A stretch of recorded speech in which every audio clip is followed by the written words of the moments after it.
안녕하세요. 한편의 영화처럼 기억되는 수업 노본석입니다. 자, 이제 저희들 드디어 고대 문화로 왔습니다. 고대 문화.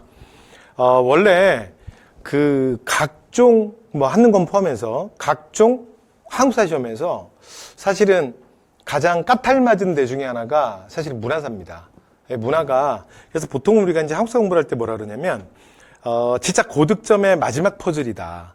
그리고 여러분 또 이제 한능검 시험을 지금 준비하고 계시지만 또 이 중에 원래부터 역사를 조금 좋아하셨던 분들 계시잖아요. 그러면 근데 사실은 또 이렇게 한능검이라든가 이렇게 그게 수능 시험이든 또 공무원 시험이든 이렇게 실제로 이제 그 한국사 관련된 시험을 보시면 근데 이렇게 또 역사를 좋아하는 사람들이 꼭 또 문제를 맞추는 건 아니야. 그죠? 보통은 아무리 역사를 좋아하신다 하더라도 그게 대부분은 문화사를 정치사를 좋아하는 거죠. 그리고 사실은 그 정치사 중에도 오히려 야사 같은 거 더 좋아하고 보통 많이 그러잖아요. 그렇죠? 그런데 사실은 이렇게 문화사 같은 경우는 보통은 어쩔 수 없이 조금 외워야 되는 것들이 조금 많이 있어요. 그다음에 이게 보통 이제 우리가 시간의 과목이다 그런 얘기 많이 하는데 문화 파트는 사실 시간도 조금 약화돼 있어요. 그러니까 경제사회에서만 해도 어느 시대의 생활 모습이냐 그렇게 시간만 찾아주면 상당히 이제 보통 또 한능검에서 문제가 많이 나오지도 않고 보통 해결이 되는데 여기는 그 시간도 찾아야 되지만 정확하게 무엇이냐는 걸 이제 여러분들이 좀 기억해야 될 것들이 좀 많습니다. 그래서 이제 고대 문화를 우리가 시작할 건데 여기는 좀 이제 내용들이 되게 많아요. 파편들이. 그리고 또 보면 또 나라들이 많지 않습니까? 고구려신라 백제도 있죠. 그다음에 통신사 발해 또 구분해야 되죠. 그렇다 보니까 이게 알게 모르게 이렇게 좀 파편들이 많습니다. 많고 그렇다고 해서 이게 무조건 다 또 시험에 엄청 나오는 건 아니거든요. 그래서 문화사는 제가 이제 하나 말씀드리고 싶은 게 여기는 조금 공부를 조금 이제 전략적으로 하실 필요가 있을 것 같아요. 예를 들어 그러니까 원래 한능검 공부의 가장 기본은 누가 뭐래도 일단은 무조건 정치사고요. 그다음에 경제사회사는 문항수가 너무 작게 나와요. 그러니까 사실은 그 시대별로 가장 중요한 거 특징 한두 개만 보고 그냥 또 정치사랑 연결되는 것도 많거든요. 나왔을 때 예를 들어 어느 나라인지가 구별된다라는 건 사실은 또 시간이 구별되는 거이기도 하거든요. 그래서 그렇게 해서 내가 문제를 맞춘다 이제 이렇게 좀 생각하시고 그다음에 문화사 같은 경우에는 사실은 여기 내용이 되게 방대합니다. 내용이 방대하고 그다음에 실제로 이제 고대 문화에서도 이리저리 말씀드리기 시작하면 사실 분량이 되게 많거든요. 그런데 제가 교재를 만들 때도 최대한 그 출제 많이 되는 거 위주로 해서 좀 많이 좀 가지치기를 했습니다. 그래서 좀 가지친 것들 그런 것들을 우리가 하게 될 거고 그리고 거기에 있어서도 그 다음에 그렇게 제가 나름 가지를 쳤지만 그렇다고 있는 내용 또 가끔 근데 또 나오는 건데 다 뺄 수는 없잖아요. 그래서 제가 좀 많이 찍어드리도록 하겠습니다. 그래서 이런 것들을 좀 유심히 보세요. 이렇게 찍어드리도록 하겠습니다. 그래서 크게 우리는 고대 문화를 세 개의 주제로 볼 겁니다. 이제 오늘 첫 번째 주제 불교 학문 사상인데요. 자, 여기서는 일단 포인트가 뭐냐면 불교입니다. 됐죠? 자, 누가 뭐래도 불교가 제일 많이 출제가 돼요. 근데 불교 문제는 사실은 절대 오해하시면 안 되는 게 불교의 심오한 사상을 물어본다든가 심오한 사상 저도 모릅니다. 저도 몰라요. 제가 어떻게 알아요? 자, 그리고 심오한 사상을 물어본다든가 또는 예를 들어 불교 문화재를 너무 자세하게 물어본다든가 그렇게 안 합니다. 됐죠? 그래서 일단 불교 문제의 가장 기본은 뭐냐면 문화재를 일단 빼고 할게요. 맨 마지막에 저희가 문화재를 몰아놨거든요. 그래서 불교에서 가장 기본은 뭐냐면 승려 문제입니다. 그러니까 불교는 결국은 사실은 무슨 문제다? 승려 문제. 사람 찾기 문제예요. 그러니까 스님이 한 예를 들어 여러 가지들이 있잖아요. 예를 들어 일찍다 다지길 하나가 곧 많음이요 많음이 곧 하나다. 됐죠? 그래서 만물 속에 하나 그 다음 하나 속에 만물 예를 들어 이런 얘기들을 진짜 여러분 깨달으면 안 돼요. 깨달으면 어떻게 되는지 아세요? 상임세 뭐라고 나와 있는지 알아? 지붕을 뚫고 하늘 올라간대. 됐죠? 그래서 여러분 집에 안 가실 거야? 그리고 한능검 시험 안 볼 거예요? 하늘로 뚫고 올라가면 어떡해요? 그래서 우리는 그거 몰라요. 됐죠? 저도 몰라요. 됐죠? 그러면 이제 여러분 그 깨달으면 해탈한다니까. 그러니까 우리는 뭘 찾는 거냐면 사람 찾기예요. 여기는 시간 찾기가 아니라 승려 문제는. 그래서 어떠한 이야기가 나오거나 키워드가 나오거나 어떠한 사료가 나왔을 때 이게 특정 스님에 대한 설명이다라는 것만 알아두시면 될 것 같아요. 그래서 여기는 일단 전략적으로 승려 문제가 제일 많이 나오기 때문에 다른 것보다는 승려에 포커스를 맞추시면 되고 나머지 학문 사상은 가볍게 그리고 여기 특히 학문 쪽으로 가면 우리가 정치사에서 좀 다뤘던 인물들을 다시 보게 될 거예요. 됐죠? 그래서 고왕 때 뭐 그런 학자들 이렇게 같이 기억을 좀 하시면 될 것 같습니다. 자, 그러면 삼국의 불교 수용부터 먼저 들어가도록 하겠습니다. 자, 이 부분은 우리가 사실은 여기서 출제가 되면 뭐 문화사에서 나왔는지 솔직히 정치사에서 나왔는지 좀 헷갈립니다. 그래서 정치사에서 다 했던 얘기예요. 자, 고구려는 불교 수용 언제 한다고요?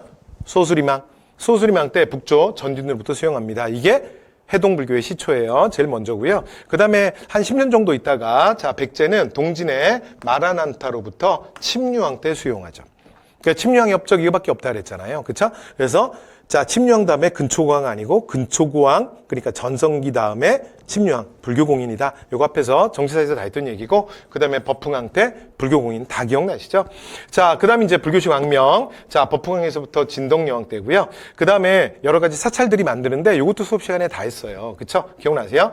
자, 그래서 호국에 염호를 담아서 진흥왕 때 황룡사 그 다음에 여러분 황룡사 구축목탑은 근데 누구라 그랬어? 선덕여왕. 누구의 건의?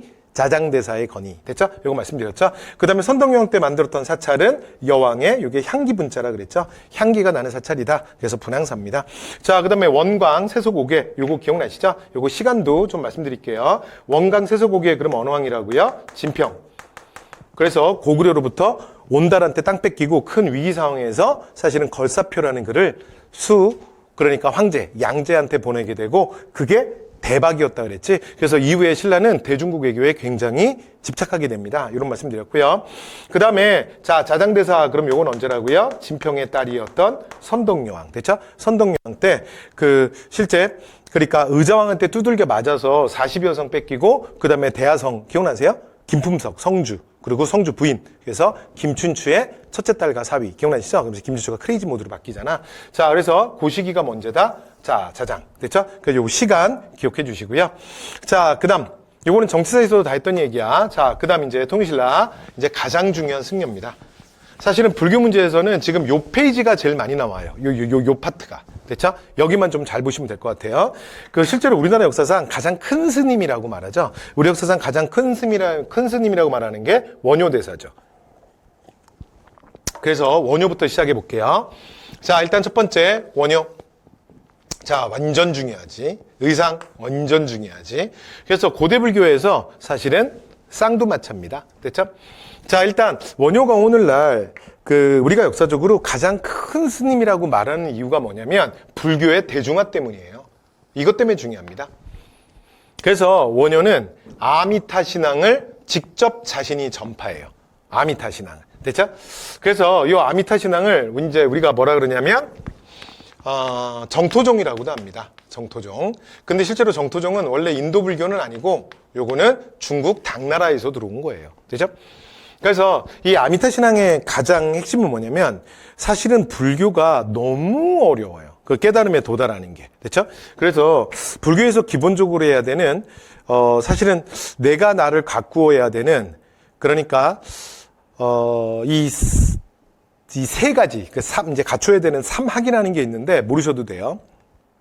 일단 독경을 해야 되고 그러니까 어느 정도나 다 마찬가지 아닌가? 저는 어릴 때부터 교회에서 컸는데 그러니까 이제 크리스찬들은 사실은 구원이 어디에 있는 거야? 진리가 어디에 있어? 어디에 있긴 하나님의 말씀에 있죠. 그렇죠? 진리는 바이블에 있는 거야. 그러니까 경전, 그렇죠? 경전을 봐야 되고 그 다음에 참선 수행을 해야 돼요.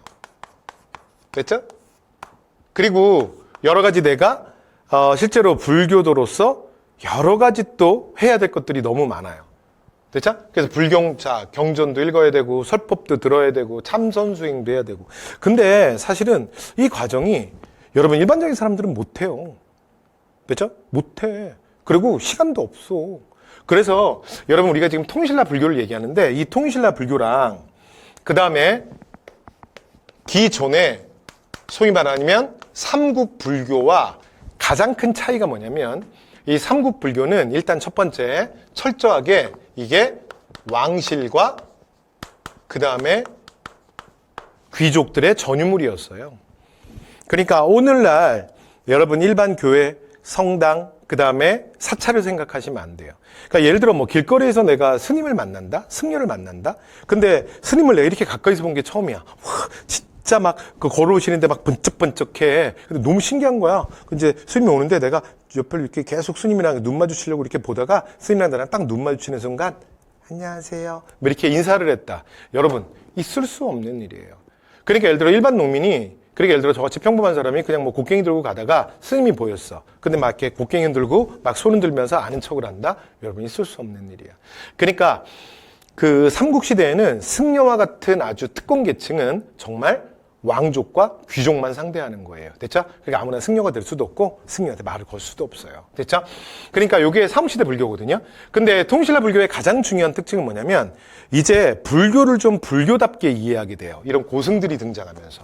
됐죠? 그러니까 이전에는 이게 불교를 좀 제대로 이해를 못한 거야. 됐죠? 근데 이게 사실 여러분 제가 이게 불교가 좀 어려우니까 그냥 이런저런 얘기할 테니까 그냥 대충 그냥 들으세요. 그냥 느낌만 드리는 거야. 됐죠? 그리고 여러분 저 종교 몰라요. 저 종교 얘기하는 사람 아니에요. 됐죠? 전 역사 얘기하는 사람이지.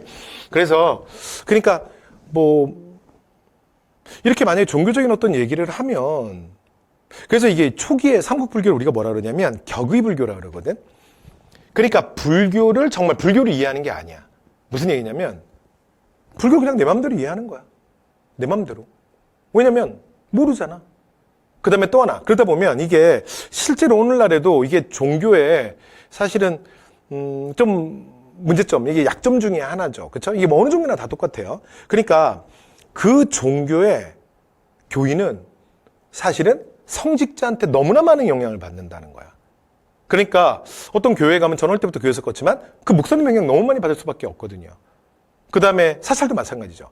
그 스님의 영향을 너무 많이 받을 수밖에 없잖아요. 그렇죠? 다른 종교도 그렇지. 그러니까 실제로 불교를 불교로 이해하는 게 아니라 그냥 내가 내 마음대로 이해하는 거야. 됐죠? 그러면 실제로는 불교인데 불교가 아닌 종교인 거지. 그러니까 막 제각각 자기 마음대로 막 하는 거야, 그냥. 되죠? 그래서 이런 것들이 그때 실제 그럴 수 있잖아요.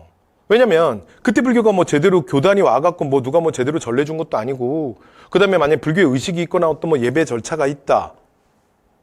그럼 그걸 우리가 뭐 유튜브를 통해서 뭐 정확하게 그 의미와 그 절차를 정확하게 알 수 있는 것도 아니고 그렇잖아요. 그러니까 어떤 예를 들어 승려가 이게 이것이다라고 말하면 그냥 그렇게 생각하는 거지. 그러니까 이 사찰 갔을 때 예를 들어 설법을 듣는 것이 다르고 다른 사찰을 가보면 다른 사찰에서 나한테 알려주는 부처님의 말씀이 또 다른 거야. 그러니까 이런 일들이 막 벌어지잖아요. 그래서 불교에 대해서 어느 정도 이해 기준이 생기고 불교를 불교답게 좀 정착되는 게 통신라 이후예요. 이런 고승들의 활약. 됐죠? 그리고 자, 또 하나가 요때부터 본격적으로 이제 특권계층만의 종교가 아니라 그러니까 우리가 오늘날 알고 있는 것처럼 예전에 일반 고려 조선 때 보면 모든 사람들이 일반적으로 그냥 그냥 불교를 그냥 종교로 받아들이잖아요. 그렇게 대중화되는 게 바로 통신라 불교의 특징입니다. 그 대중화 불교의 가장 큰 공이 누구라고요? 원효예요, 원효. 됐죠? 자, 그래서 원효 얘기 본격적으로 들어가 볼게요. 그래서 방금 말씀드린 것처럼 이렇게 불교 이렇게 너무 어려워요. 그런데 이 아미타 신앙이라는 건 뭐냐면 다 필요 없다야. 그러니까 실제로 뭐 이렇게 뭐 힘들게 경전 읽고 참선 수행하고 다 필요 없어. 그러면 이제 뭐만 하면 되냐? 내가 입으로 나무아비탑을만 하면 돼요. 이게 무슨 뜻이냐면 내가 부처님께 귀합니다. 날 받아주세요. 뭐 그런 얘기야. 그래서 내가 입으로 이걸 연불이라 그러거든요. 나무아비탑을 하면 내가 죽어서 서방 정토, 불교에서 말하는 천국을 가는 거야. 됐죠? 너무 쉽잖아요. 이건 일반적인 농민들도 다 할 수 있잖아. 자, 이걸 뭐라 그러냐면 아미타 신앙이라 그래요. 그래서 여러분 원효는 불교를 가지고 가장 낮은 곳에 그러니까 가장 무지몽매한 민중들 사이로 들어온 사람이 원효예요. 그러니까 오늘날 우리나라 역사상 원효 스님을 가장 큰 스님이라고 말하는 거야. 그래서 이 스님은 스스로 파괴하잖아. 파괴. 그죠?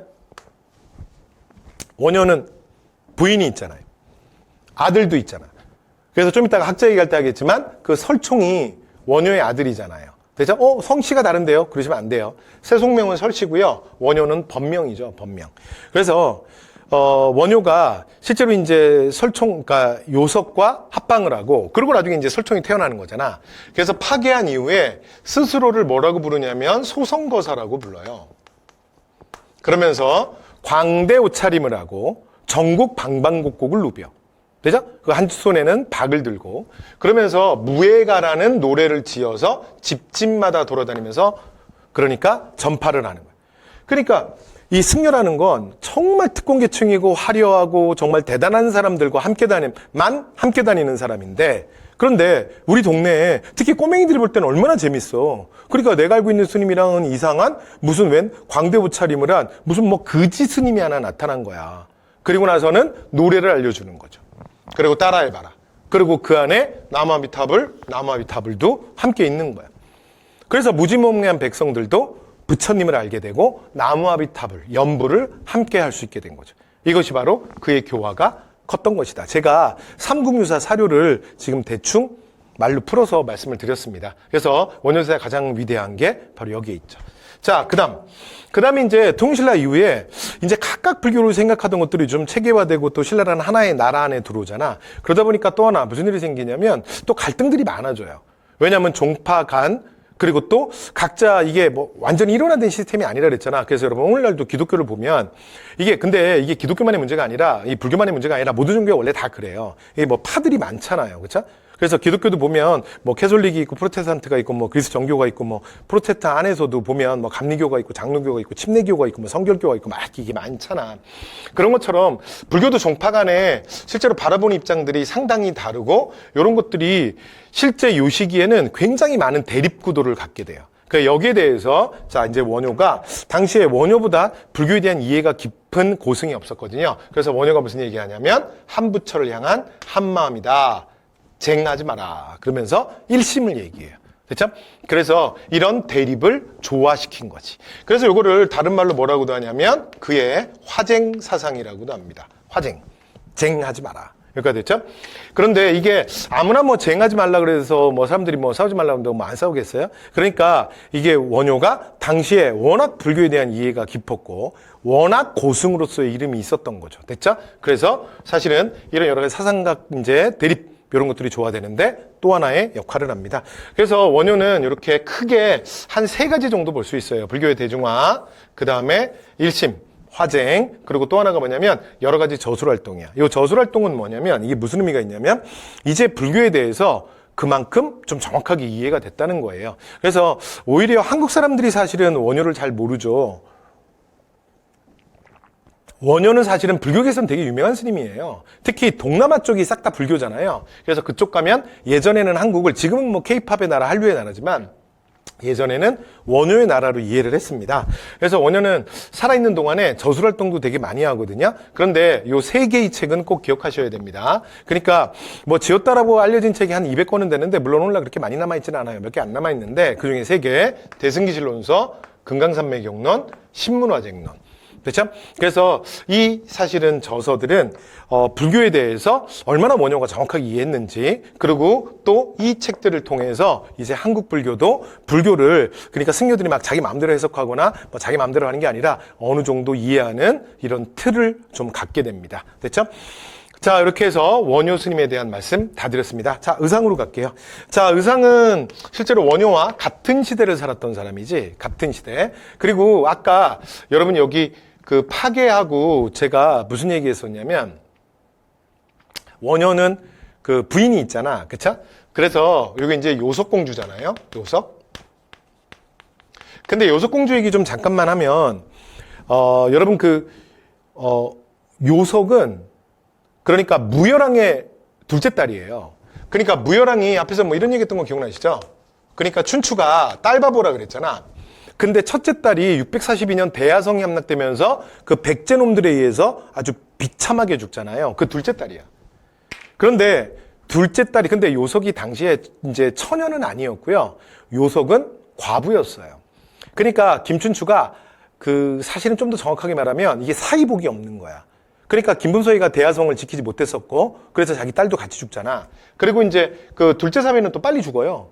그래서 요석이 굉장히 젊은 나이에 과부가 된 거야.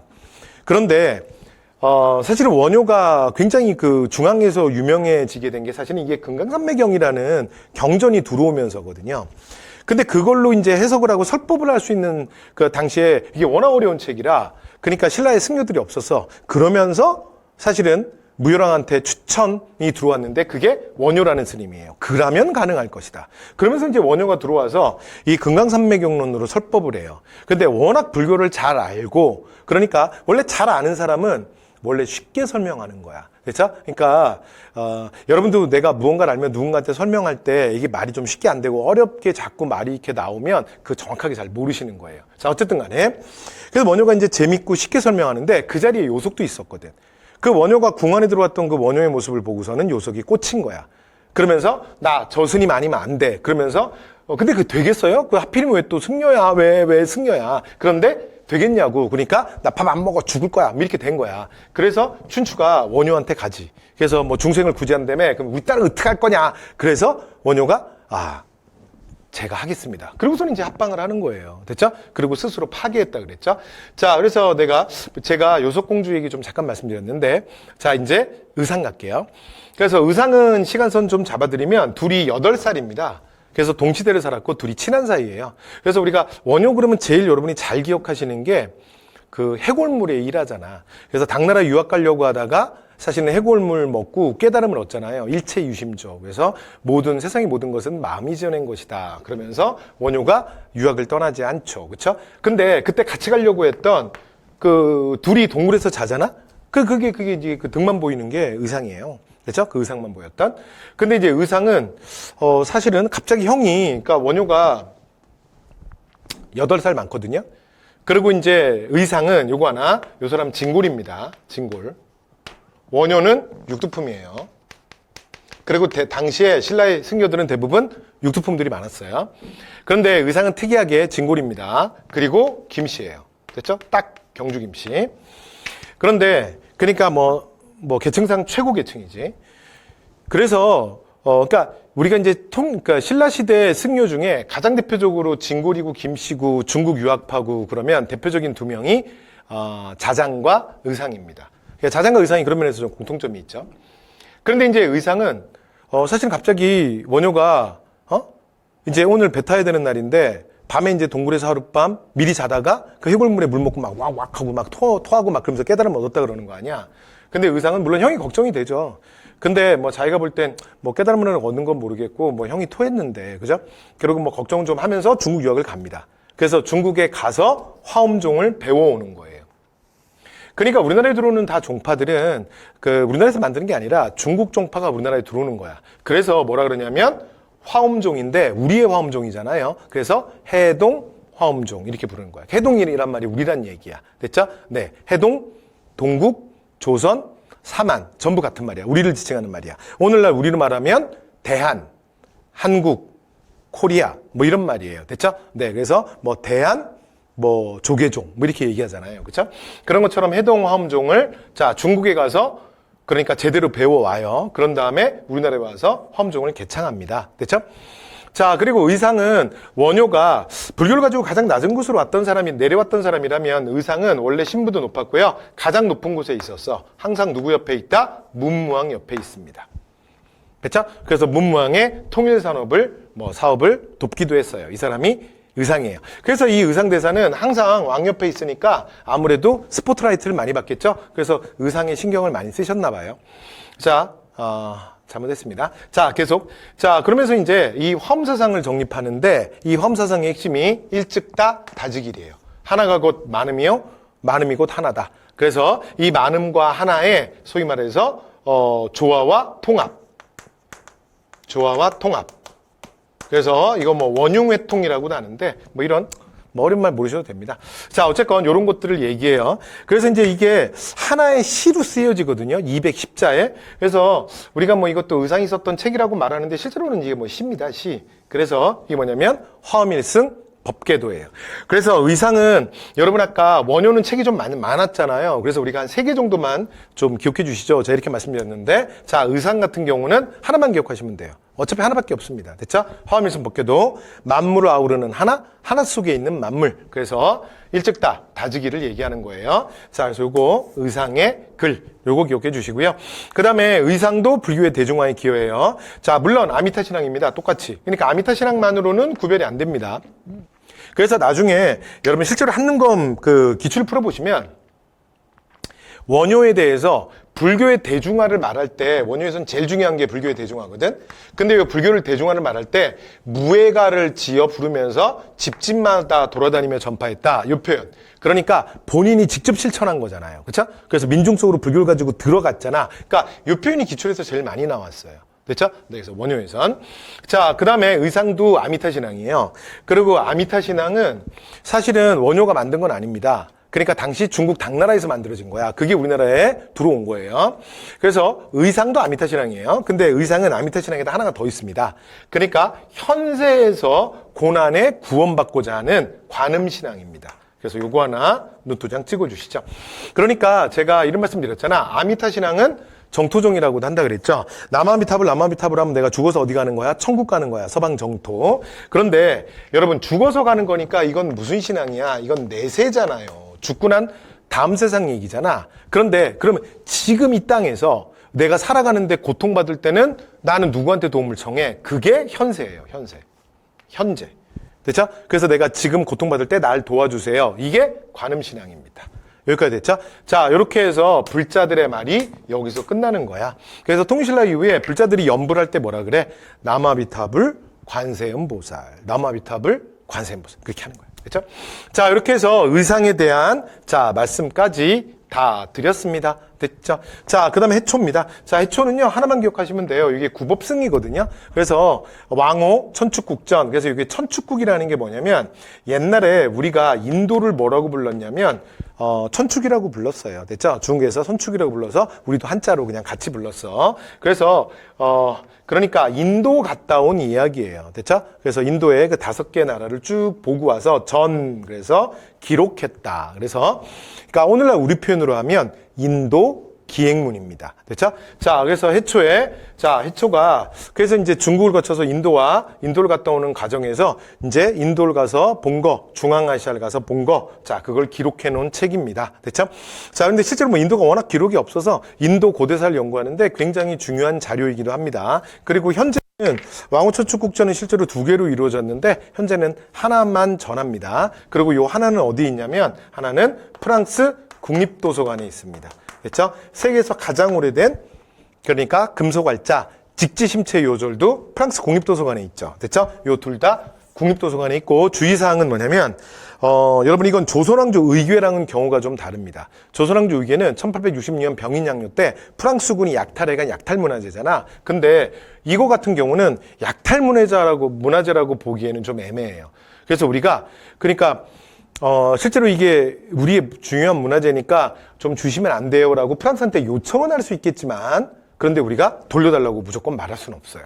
왜 그러냐면 이거는 그 펠리오라고 하는 프랑스 모험가가 그러니까 중국의 두낭석굴 사원에서 발굴해서 가져간 거야. 거기서 발견해서. 그러니까 이게 중국 땅에서 가져간 거예요. 됐죠? 그러니까 우리가 무조건 사실은 소유권도 주장하기 좀 어려운 그래서 보통은 그래서 약탈문화재라고 말하지는 않습니다.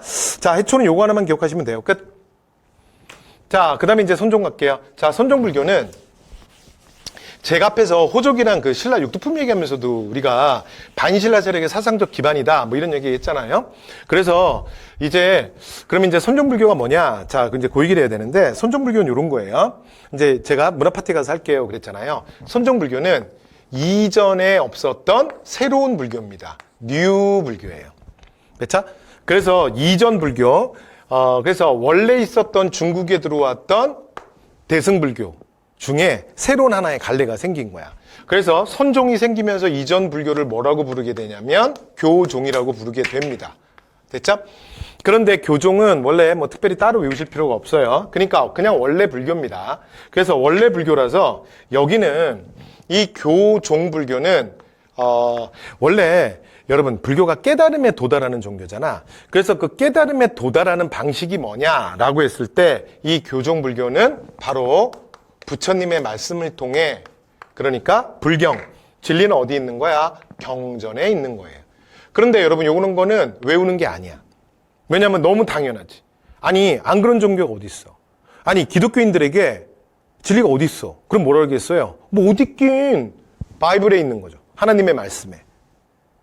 예를 들어 이슬람 교도들한테 물어봐. 진리가 어디 있냐? 그럼 뭐라 그러겠어? 뭐라 그러긴 경전, 그들의 경전 꿀 안에 있는 거죠. 그렇죠? 그런 것처럼 불교의 진리는 어디 있어요? 뭐 어디 있긴 불경에 있지. 그 너무 당연하잖아요.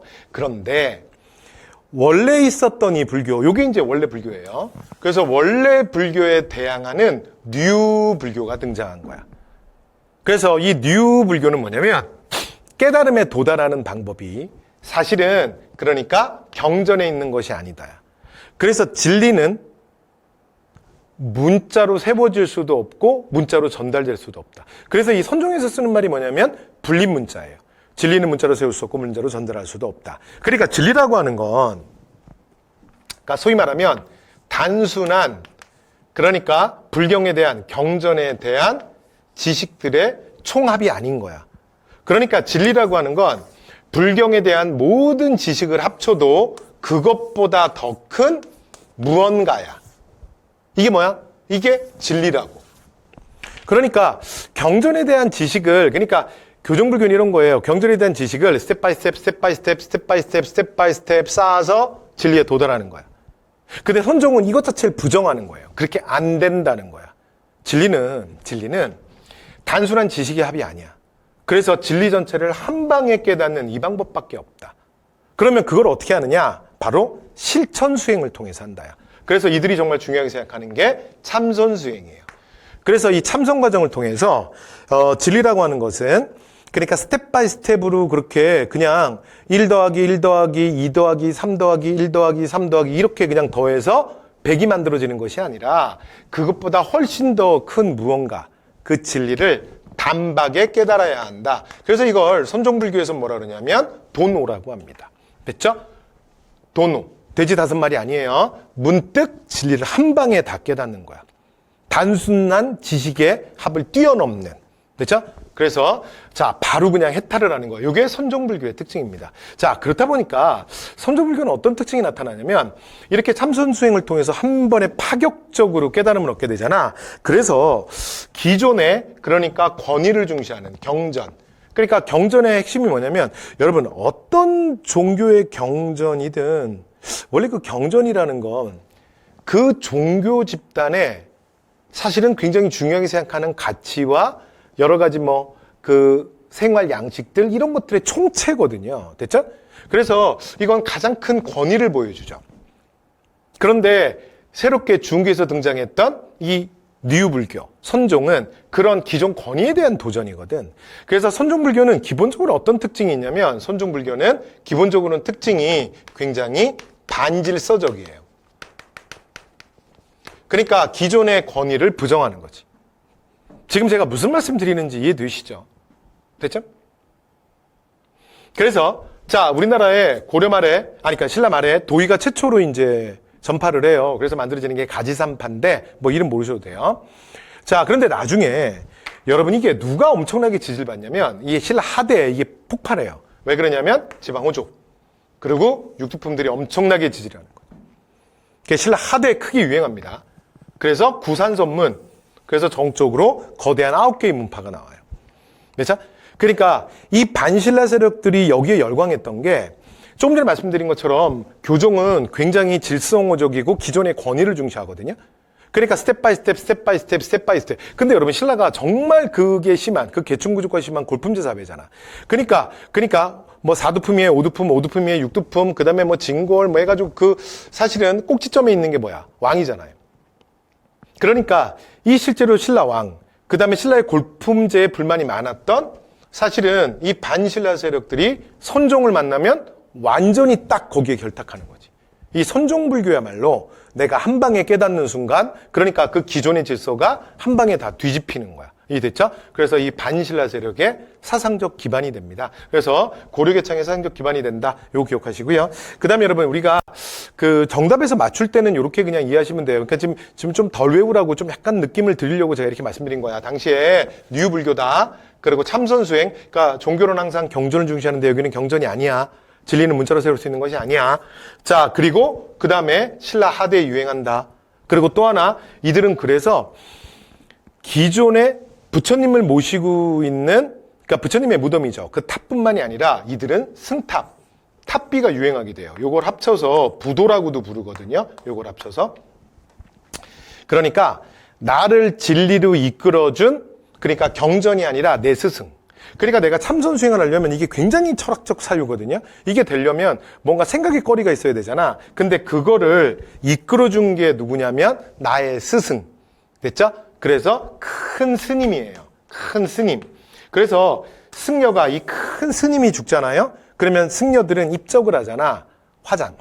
그러면 그 안에 사리가 나와.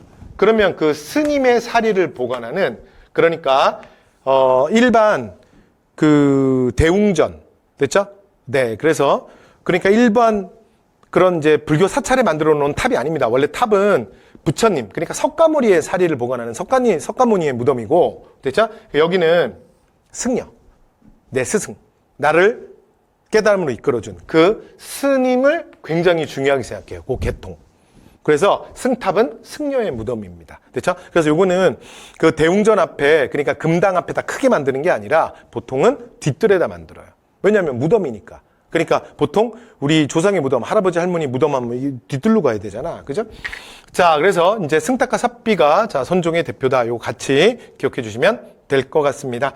자, 이렇게 해서 말씀드렸고요. 자, 그 다음, 나머지 여러분 자료 하나 보시면, 그건 미처든 순교비고요. 그 다음에 여기 이제 보시면, 여기는 오교거든요. 교종의 큰 파, 모르셔도 돼요. 근데 선종은 약간 느낌만 보면, 요쪽이 경주잖아. 그래서 경주에서 가장 가까운 건 실제로 복림산 정도밖에 없고요. 나머지는 소백산맥 다 바깥쪽에 있어요. 그렇죠? 그래서 기존, 그러니까 신라 정부에 대해서 좀 대척점에 있다. 이게 선종불교의 특징이다. 이런 느낌 정도만 보시면 될 것 같습니다. 자, 나머지 이제 교육, 그리고 유학, 나머지 사상 갈게요. 이건 이제 간단한 얘기들입니다. 금방 정리할게요. 자, 고구려는 태양. 다 했잖아. 소수림. 끝. 그 다음에 경당 같은 경우는 평민. 그러니까 이제, 어린이들이 공부하는 곳이거든요. 그러니까 조선으로 말하면 서당 같은 건데 글쓰기와 그 다음에 학문과 활쏘기 뭐 이런 것들을 합니다. 자, 그리고 장수왕이 표행천도한 이후에 만들었다라고 알려져 있어요. 자, 그 다음에 임신서기석은 뭐냐면 그 화랑으로 보이는 신라의 청년들이 정확하게 말하면 보통은 이제 화랑이라고 얘기하는데 그 임신서기석의 원문에는 화랑에 대한 단어는 단 한 글자도 없습니다. 근데 당시에 이런 얘기를 하는 걸로 봐서는 뭐 이 친구들 화랑 아니었겠느냐라고 추정만 합니다. 추정만 하는데 이 친구들이 어떻게 했냐면 앞으로 이제 3년 동안에 내가 유교 경전을 진짜 열심히 공부하겠다. 그러면서 그걸 돌에 새긴 거예요. 그렇죠? 그러니까 내가 앞으로 고등학교 졸업할 때까지 국어, 영어, 수학, 뭐 한국사 완벽하게 끝내겠다. 뭐 못하면 개다. 뭐 이렇게 막 쓴 거야. 왜냐면 뭐 항상 작심삼일 했나 봐. 됐죠? 그래서 이게 뭐다? 임신서기석이에요. 차라리 그 시간에 공부하지. 그지? 근데 어쨌든 간에 그래서 이걸 통해 뭘 할 수 있냐면 신라 청년들이 유교 경전을 공부했구나라는 걸 알 수 있는 거예요. 됐죠? 그 다음에 화랑도는 뭐 경학과 무술교 말씀 안 드려도 되죠? 그 다음에 국학. 자, 국학에는 박사와 조교를 두었고요. 여기 이제 티처들이죠. 티처들. 자, 그 다음에 경덕왕 때 이름 태학감으로 바꿨다. 그 다음에 여러분 동수한법과도 다 했잖아. 이거 우리 정치사에 다 한 거잖아. 원성왕 때. 그죠? 그 다음에 자, 발해 같은 경우에는 이름이 주자감 문정원이다. 됐죠? 그래서 문서와 그 다음에 서적을 보관하는데, 그러니까 국립도서관쯤 되겠죠. 그렇죠? 그 다음에 빈곤과 응시. 이걸로 신라와 갈등을 빚었던 둥제서열 사건. 앞에서 다 했잖아. 그 다음에 이제 고대 유학 강수. 여러분, 그 강수는요, 일단 시간부터 좀 말씀드리면, 강수는 여기 이제 언제 사람이냐면, 여기 문무왕 때예요. 그래서 문무왕 때, 이 사람이 이제 뭘로 유명하냐면 외교문서로 유명해. 그래서 문무왕의 통일 사업을 도운 사람이에요. 네, 대표적인 게 답서린기. 이거 서린기 기억나요? 우리 통일과정에서 그 당나라 안동도부의 그 도독이기도 하잖아. 그래서 서린기가 보낸 글에 답서를 쓴 걸로도 유명하고요. 그 다음에 청방인문표라는 요 외교문서로도 유명합니다. 그 다음에 이제 설총입니다. 설총 얘기 좀 전에 했는데. 자, 이거 누구 아들이라고요? 원효의 아들. 됐죠? 자, 그래서 원효의 아들이고, 그 다음에 이두를 집대성했고요. 됐죠? 그 다음에 신문왕에게 화왕계란을 글을 써서 바치기도 합니다. 그래서 자, 유교적 도덕 정치를 해라. 뭐 이제 그런 얘기죠. 그다음에 이제 채치원. 그런데 여러분 여기 이렇게 지금 고대 대표적인 유학자들을 쭉 지금 이렇게 몇 명 나왔는데 요 사람들의 전부 공통 분모가 있어요. 자, 이건 사회사랑도 연결될 수 있는데 자, 이 사람들 전부 뭐다? 육두품 유학자들이다. 됐죠? 네, 그래서 육두품 유학자들입니다. 자, 채치원. 채치원 이거 앞에 다 있잖아요. 기억나시죠? 자, 그래서 당나라에 넘어가서 빈곤과에 급제하고 중국에서 굉장히 그 유명한 셀럽이 됐다. 근데 사실은 그 채치원이 정말 유명해졌던 그 사건이 바로 이 글 때문이에요. 그러니까 중국 당나라에서 당시에 황소의 난이라는 게 터지거든요. 근데 황소의 난을 토벌해야 된다는 경문을 써요. 근데 이게 굉장히 명문이었고, 그 다음에 이 글에 많은 사람들이 또 실제로 황소의 난을 이제 진압하기 위해서 실제로 출정을 하게 됐대요. 그래서 이걸로 정말 당나라에서 그냥 일약 이제 정말 유명한 셀럽이 됐던 사람이에요. 자, 그 다음에 귀국 이후에, 자, 요거는 뭐 기억나시죠? 그래서, 자, 진성여왕에게 시무 10조. 됐죠? 네. 그래서 건의했는데 수용되지는 않았다. 자, 그 다음에 나중에 해인사에 은둔합니다. 자, 그러면서 여러 가지 저술 활동을 하는데, 자, 그 문집을 뭐라 그러냐면, 개원 필경이라고 그러고요. 그 다음에 고대 역사서 중에 요거 하나 기억해 두시죠? 그래서 제왕들의 여러 가지 업적들을 쭉 정리한 책. 그래서 채치원이 썼던 역사서입니다. 그래서 여기 말하는 제왕은 당연히 누구겠어요? 그렇죠. 신라 왕들이죠. 그래서 신라 왕의 자, 여러 가지 업적들을 정리했던 역사책입니다. 그래서 요거 자, 눈도장 하나 찍어 두시면 될 것 같습니다. 자, 그다음에 고대 역사서예요. 자, 이건 우리 정치사 할 때도 했었죠. 삼국 역사서는 전성기 때 나옵니다. 전성기. 자, 첫 번째. 자, 영양왕 때는 신지모건. 그렇죠? 이전에 뭐 육이라는 책이 있었대요. 근데 그건 시험에 나올 만한 거 안 되고, 자, 그거를 쭉 신지모건으로 정리하는데 이게 이문진이에요. 언제라고요? 영양왕. 됐죠? 그 다음에 백제는 앞에서 다 했어요. 근초고왕 때 고흥의 서기. 자, 신라는 언제라고요? 진흥왕 때 거칠부의 국사. 그래서 삼국 역사서는 전부 잘 나갈 때 여기까지 됐죠?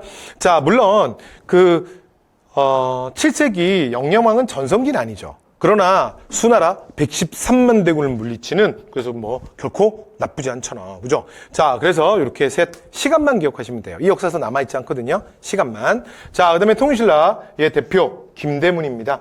됐죠? 김대문은 채치원과 좀 대비되는 인물인데, 자, 김대문은 신라 중대 사람이에요. 그래서 성덕왕과 경덕왕 시기를 살았고요. 채치원은 신라 하대 9세기 진성여왕입니다. 두 번째, 자, 김대문은 가장 대표 진골이고요. 그 다음에 채치원은 육두품의 대표입니다. 됐죠? 자, 김대문. 자, 그래서 먼저 이 사람은 근데 되게 친절해요. 그래서 책 꼭 안 읽어도 됩니다. 그래서 책의 내용이 제목에 다 있어요. 자, 계림이 어디야? 앞에서 얘기했던 경주입니다. 그래서 그 김할지의 알이 그 숲에서 닭이 막 계속 꼬딱딱딱딱 막 울어가지고 발견이 되거든. 그래서 경주의 또 다른 이름, 서라벌의 또 다른 이름이 계림이기도 해요. 그래서 앞에서 우리가 얘기할 때 통일할 때 당나라가 경주에다가 계림도독부 만들었다 뭐 이런 얘기 했었잖아. 그죠? 자, 계림의 여러 가지 이제 있는 일들을, 잡스러운 일들을 전 기록했다. 됐죠? 그거예요. 그 다음에 한산기는 한산에 대한 기록이야. 이건 뭐야? 한강유형 얘기하는 거죠. 됐죠? 한강유형. 그 다음에 또 뭐도 있냐면 고승전도 있어요. 고승전. 고승전 뭐겠어요? 모르셔도 돼요. 책 어차피 안 남아있어. 뭐에 대한 얘기야? 읽은 거와 같아. 고승에 대한 얘기겠죠. 그럼 화랑 세기 뭐겠어? 화랑이 세다. 뭐 이런 얘기 아니겠어요? 자, 이게 누구예요? 김대문이에요. 굉장히 친절하죠. 대문. 표지만 보면 내용을 다 알 수 있다. 자, 그 다음 채치원은 아까 제왕연대로. 이건 미리 말씀드렸죠. 자, 이렇게 해서 고대 유학까지 말씀 다 드렸습니다. 자, 마지막. 자, 그 다음에 도교와 풍수질인데, 여러분, 도교는 이것만 기억하시면 돼요. 도교는, 그러니까 무의자연, 불로장생, 그 다음에 신선. 그래서, 여기는 사실은 중국의 양대 사상이죠. 그러니까 유교가, 굉장히 인간을 바꿔야 된다. 그래서 인위, 그 인위의 핵심으로서 교육을 강조한다면, 도교는 그 반대입니다. 인간은 그냥 가만 놔둬라야. 놔두면 다 잘 된다. 그래서 가장 중요한 건 그냥 저 자연을 봐라. 놔둬라. 이 자연이 움직이는 섭리가 있는데 그 섭리대로 가는 것이 진정한 도다. 됐죠? 그래서 그 다음에 불로장생. 그래서 뭐 늙지도 않고 그냥 대빵 오래 살아. 근데 우리나라에 와서는요, 이게 신선이랑도 같이 맞물려가지고 조금 이상해져요. 약간 이제 현실 도피적 경향도 좀 있고요. 그래서 막 산속에 들어가 있잖아요. 그래서 막 무병장수하고 거기서 맨날 뭐 바둑 두시고 됐죠? 그러다가 이제 심심하면 도끼 만들고 그 다음에 누가 와서 도끼 빠뜨리면 그동안 이제 심심했는데 못 보던 아저씨 왔잖아. 그러니까 그동안 만들었던 도끼 다 꺼내는 거지. 됐죠? 그래서 네 도끼 찾아봐. 그런데 만약에 빠뜨린 놈이 마음에 들면 뭐 도끼 다 주지. 됐죠? 자, 뭐 또 만들면 되니까. 어차피 시간이 있으니까. 뭐 이제 그런 거예요, 그런 거. 그래서 여러분, 도교가 별로 어렵지 않은 이유는 뭐냐면 우리나라에서는 이게 교단이 제대로 성립되지 못해요. 그러면 무슨 일이 벌어지냐면 사상적 전개가 없어. 사상적 전개가 없으면 쉬워. 그러면 이제 도교는 실제로 이제 우리 시험에서는 어떻게 나오냐? 이게 문화재만 체크하시면 돼요. 됐죠? 가볍게. 자, 영계소문이 장려합니다. 이건 왜 그러냐면 의도가 불순해요. 불교를 억압하기 위해서. 왜냐면 영계소문의 독재에 대해서 불교가 반항을 했거든요. 저항을 했거든. 그러니까 도교를 통해서 불교를 누르려고 했던 거고, 그 다음에 문화재 기억하시면 돼요. 강서대묘의 사신도 중요합니다. 그 다음에 일지문덕의 오은시에 보면 그 도교의 그 도덕경에 나오는 지족 뭐 이런 얘기들이 나와요. 그 다음에 백제, 자, 산수문이박돌, 그 다음에 금동대학로 중요합니다. 금동대학로. 그 다음에 문여왕릉의 지석에 보면 도교에 나오는 것처럼 내가 능묘로 쓰기 위해서 땅을 산다. 토왕, 토부모한테 산다. 뭐 그런 것도 도교에 영향받은 거고. 그 다음에 사택지적비는 실제로 이제 사택지적이라는 사람이 그 백제 좌평, 재산까지 올랐던 사람인데, 뭐 내가 살아보니 삶이 참 허무하더라. 뭐 이런 얘기를 했다. 그래서 도교에 영향받았다. 이렇게 얘기합니다. 그 다음에 화랑도에도 영향을 끼쳐요. 심심삼천을 다니면서, 자, 이제 몸을 건강하게 하고 단련하잖아. 뭐 도교 영향입니다. 자, 그 다음, 도교 나왔을 때 여러분 풍수지리랑 헷갈리시면 아니 되옵니다. 자, 풍수지리는, 그러니까 신라말, 도선 등의 그 선종계 승려들에 의해서 유입됐는데 산세를 살펴서 묘지, 요거 이제 음택풍수라 그러고요. 자, 그 다음에 또는 뭐 집터, 궁터 이런 걸 이제 양택풍수라 그래요. 됐죠? 자, 그래서 그 땅의 지력이 인간의 기륭화복에 영향을 끼친다야. 이렇게 됐죠? 자, 그러면서 실제로 그 이 신라 땅 전체에서 그러니까 경주 땅만 가장 지력이 좋은 곳이 아니다. 그러니까 다른 곳에 땅의 기운이 불처럼 올라오는 대화새들이 있다. 이런 얘기들을 해요. 그러니까 더 좋은 땅이 있다는 거야. 그러니까 이게 뭐가 되냐면 바로 경주에 대한 도전이 되는 거죠.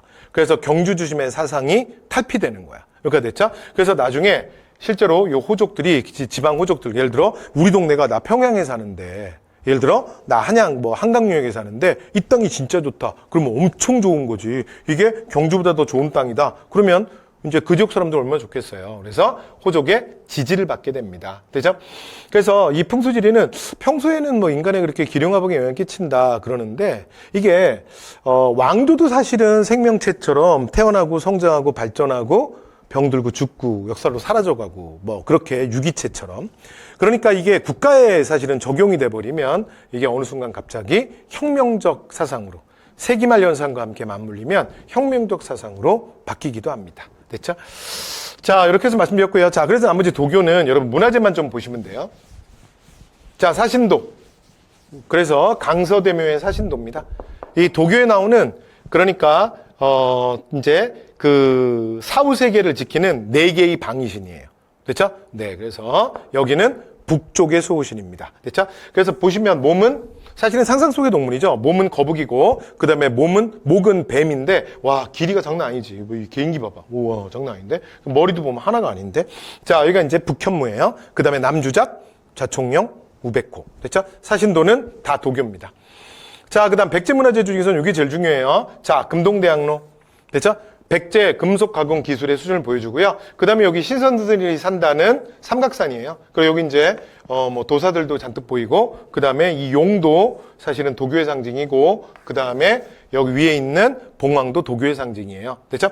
근데 단 하나. 근데 요거는 대신에 요 연꽃은 불교의 상징입니다. 됐죠? 그래서 대부분 도교에 불교의 이제 요소도 조금 들어왔네요.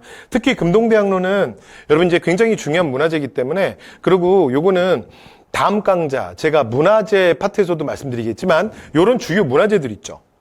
그 다음에 탑 같은 것들 있죠. 그거 사진 나올 때 있잖아. 여러분 이거 이름 안 줘요.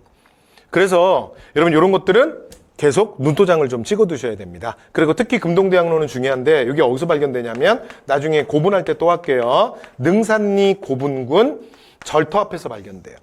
그렇죠? 능산리 고분군은 삽이 오늘날에 부여해 있거든요. 그래서 요곡도 눈도장 좀 찍어 두시고요. 그 다음에 산수무늬 벽돌 똑같습니다. 벽돌인데 근데 그 신선들이 사는 삼각산 됐죠? 뭐 이런 것들을 형상화했어요. 되죠? 네.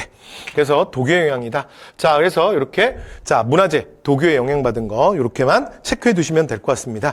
자, 이렇게 해서 이제 고대 불교 그 다음에 학문 사상에 대한 건 다 했네요. 자, 그다음 다 했고요. 자, 그다음에 이제 기출은 여러분 제가 그냥 그 눈으로만 살짝 봐드릴게요. 여러분 1번 보시면 지금 봐요. 지금 뭐야? 부속사가 있대. 그 다음에 선묘낭자의 설화가 있대. 이러면 뭐냐면 의상대사거든. 그래서 의상을 찾으라는 문제예요. 됐죠? 자, 그 다음에 3번은 이종파인데 이종파랑 함께 유행한 게 뭐냐면 지금 승탑이야. 그럼 승탑이랑 유행한 건 선종불교라 그랬죠? 선종불교의 특징을 찾으면 돼요. 그 다음에 4번은 가인물이라 그랬는데 읽어보니까 누구에 대냐면 지금 특정한 승려에 대한 거야. 그러니까 이렇게 승려 찾기 문제예요. 됐죠?